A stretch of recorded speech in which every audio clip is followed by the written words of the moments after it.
திருப்பூர் மாவட்டம் பல்லடம் அருகே பருவாய் பகுதியில் வித்யா என்ற கல்லூரி மாணவி கடந்த ஞாயிற்றுக்கிழமை பீரோ தலையில் விழுந்து உயிரிழந்ததாக குடும்பமே நாடகமாடியதாக அரங்கேறிய சம்பவம் தற்போது அவரது அண்ணன் சரவணகுமார் என்பவரை அடித்து கொலை செய்ததும் விசாரணையில் தெரிய வந்த நிலையில் ஜாதி மறுப்பு திருமணத்திற்கு அப்பெண்ணையே கொலை செய்ததாக குற்றச்சாட்டு வைத்து உடனடியாக குண்டர் தடுப்பு சட்டம் அவர் மீது பதிய வேண்டும் என்று திருப்பூர் மாவட்ட விடுதலை சிறுத்தைகள் கட்சி செயலாளர் சண்முகம் தலைமையில் விடுதலை சிறுத்தைகள் கட்சியினர் காமநாயக்கன்பாளையம் காவல் நிலையத்தை முற்றுகையிட்டு கோஷங்களை எழுப்பினர்.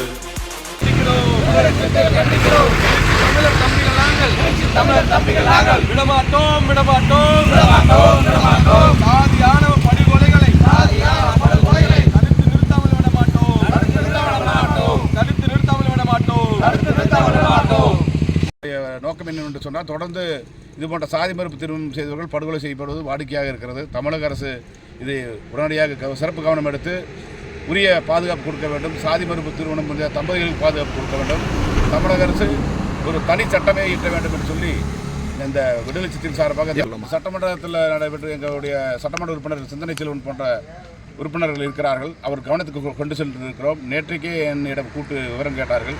அவரிடத்தில் முழு விவரங்கள் கொடுத்திருக்கிறோம். அவர்களும் சட்டமன்றத்தில் பேசுவதாக சொல்லியிருக்கின்றார்கள். இதன் விளைவாக தமிழக அரசு இந்த சாதி மறுப்பு திருமணம் இந்த தம்பதிகளுக்கு பாதுகாப்பு கொடுக்க வேண்டும், தனிச்சட்டம் இயற்ற வேண்டும். குறிப்பாக பல்லடம் பகுதியில் படுகொலையில் தொடர்ந்து நடந்து கொண்டிருக்கிறது. துறையும் பல்லடம் பகுதியை ஒரு சிறப்பு கவனம் எடுத்து காவல்துறை இந்த படுகொலையில் தடுத்து நிறுத்த வேண்டும். அதேபோல் தனிச்சட்டம் இயற்ற வேண்டும் என்று சொல்லி விடுதலை சிறுத்தைகள் சார்பாக அதேபோல் அந்த படுகொலை செய்யப்பட்ட அந்த மாணவியுடைய அண்ணனுக்கு குண்டர் தடுப்பு சட்டத்தை கைது செய்யப்பட வேண்டும் என்பது விடுதலை சிறுத்தைகளுடைய கோரிக்கை.